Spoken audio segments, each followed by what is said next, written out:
It ain't no thing to do my thing, it's what I did the best. Said that to the streets. Happy day, great people. Yo, this thing has been like a wildfire. This has been a full process. And I knew something was I knew this thing was gonna backfire. You did. I just had a feeling. Because when you don't do things the right way, great people, when you have ulterior motives, when your intentions aren't the best, aren't lined up accordingly, it always comes back around. You reap what you sow. You can't do dirt with dirt. You can't do dirt with dirt. So this clip came up, right? I'm going to read this. CNN said Willis should step aside. She's prejudiced jury pool. Dodge key questions on conflict of interest. So you know that it's a thing when the left and the right are saying the same thing about a person. Yeah. And when you have both two news reporting parties say the same thing about a person, it's only a matter of time, because that means it's that big of a story, that big of an issue, that they're going to actually do something with her, because they're saying she's still focused on the wrong thing. They're like, hey, let the Trump thing, you got to just let that go. You might well let that go. Now you just defending yourself. So I want to play this clip from CNN and what they were talking about in this clip. It's like a 30-second clip. Y'all, let's watch this real quick. I just knew it. Here to talk about this, senior legal analyst Ellie Honig, former federal prosecutor. Ellie, good to have you. It's a lot to go through. Let's begin, if we can, on the documents case. His team says, Smith's team, there's no evidence Trump even had a security clearance after he left office, despite the attorney's claim. What does that mean for this case? Yo, do me a favor, y'all. Smash that like button, and we will continue on with this video. So, Jim, Trump's team had been making noises about raising a defense that he somehow maintained a high-level security clearance after he left the presidency. And Jack Smith's team today put in a very straightforward and forceful response. They said, A, he did not have a security clearance. We looked everywhere. And B, even if he did, that doesn't let him take possession of those documents and take them home. So I think Jack Smith's team has really put that defense to bed. Okay, other development, Judge Chutkin, she did what we expected her to do, that this March date was just not going to happen with the continued delay on this decision about immunity.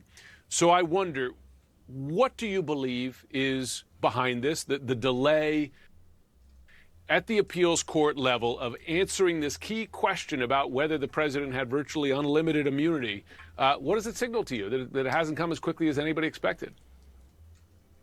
Yeah, Judge Chutkin had to acknowledge what she did today. This trial is simply not going to start on March 4th because, as you say, this appeal issue about immunity has now been pending for nearly 2 months. It's taking longer for the D.C. Circuit to rule than I think anyone expected. And what that tells me, this is a 3-judge panel, is that there's some disagreement within the panel. It may be that we see a 2-to-1 split decision. We may still see a 3-to-0 decision. But the fact that it's taking this long tells me that they're having to work through some level of disagreement. I think Trump's still going to lose this case, but it may not be as quickly and as cleanly as we expected. No. Very quickly on Fani Willis, should she recuse herself and step down after all this?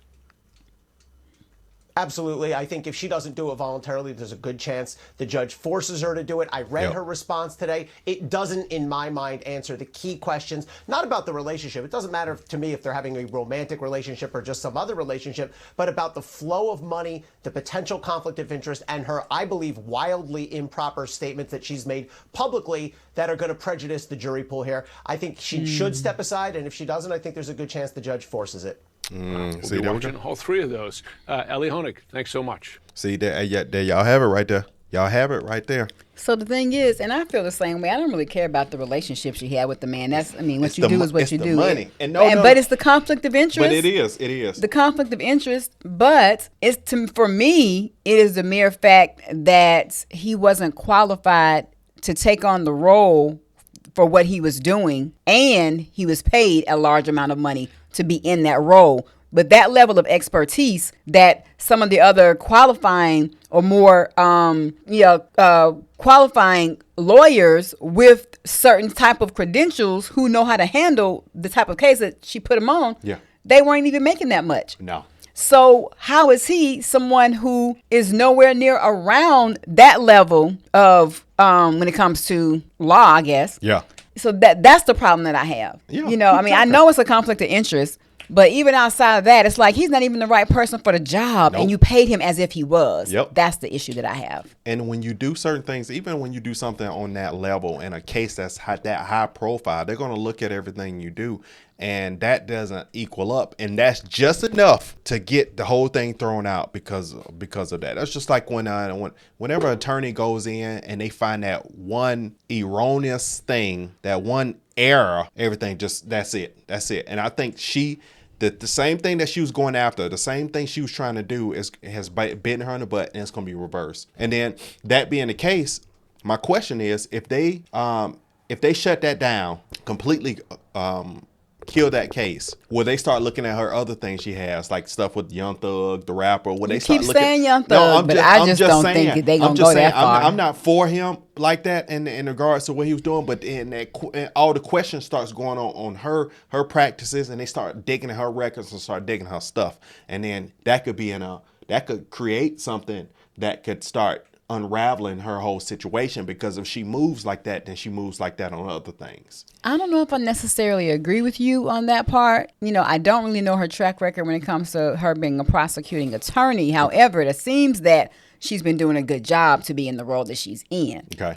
However, when she did this trial against Trump, I think that was haphazard, and it wasn't planned properly. Okay. So that's where she started setting herself up to trip up later on, not to even mention the things that was going on behind the scenes that the public didn't know about, and maybe some other people, her colleagues didn't know about, but maybe a couple. But I think fairly, so you got to do things the right way. If she had other qualifiable lawyers that could have done a great job in the position that he was in. Why not pull them up? But of course, that wasn't her boyfriends, or, that wasn't her beau, whoever. So, but I just feel like that's what triggered everything else. The way she went about the thing with Trump so fast, not having all the ducks lined up in a row. And inappropriately spending the money and the resources that have been coming in for the government to use on personal things. All those things are just enough erroneous to get your stuff thrown out. Because then you've got to think, man, this woman has been anti-Trump since what was that? What was she made posts about that in 2017, 2018, something like that, she was like kind of anti him and anti him being president. So it just really just looks bad on her. It's just somebody who really has enough power to push certain things, and within that power, they feel like their power is unlimited and they will never be stopped for things, so they can do what they want to do, so they can get to the level that they want to get to. But I'm sorry, Fani, I think you lost that one. I'll be honest with you. I think you lost that one. I think they're going to unravel that one. They're going to move forward.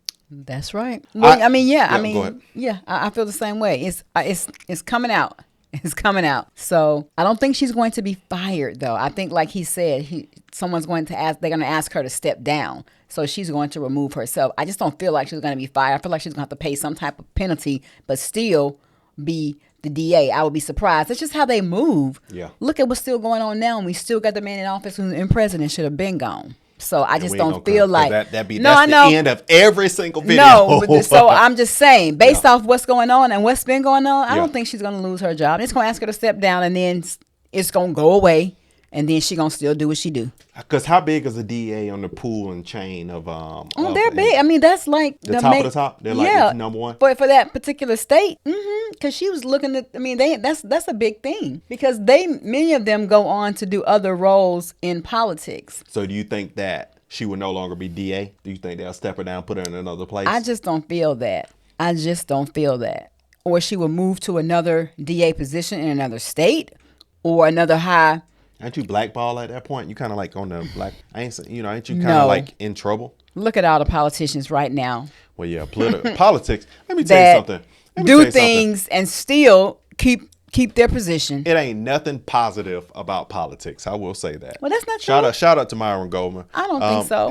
It ain't nothing positive about politics. I don't agree with that wholeheartedly. It isn't, because it's all slide on every form, no matter right, left, in the middle. Yeah, and then politically things will be so. It's always so greasy. Greasy.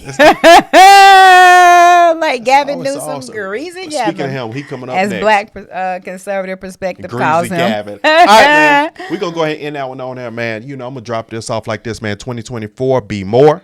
Talk less. You forgot your part right there for a second. I'm still thinking about greasy Gavin over here.